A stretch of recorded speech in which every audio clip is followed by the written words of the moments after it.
Welcome to Tenor Tech, where I solve the problems you didn't even know you had. You begin by picking 1 to 3 reference tracks that match your song's tempo, arrangement, and desired tonal balance.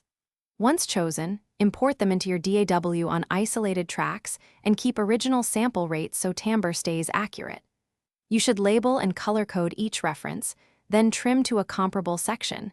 Set a modest gain offset so you can /B without clipping. This first step gets you listening with intent and ensures your session reflects the real target right away. Now you drill into frequency and dynamics.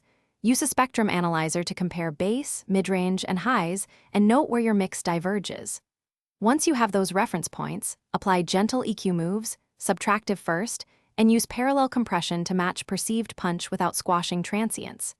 Make sure to adjust stereo image next. Pan, width, and reverb send levels should reflect the reference's spatial feel. These actions bring your mix closer to the reference in both tone and energy. Finish by creating quick /B toggles and matching loudness to around -14 LUFS so comparisons are honest. Once done, check translation on earbuds, phone, and monitors to confirm changes hold up across systems. If you still hear a mismatch, make sure to isolate the offending band, re-evaluate your EQ and compression choices, and consider arrangement or instrument timbre changes.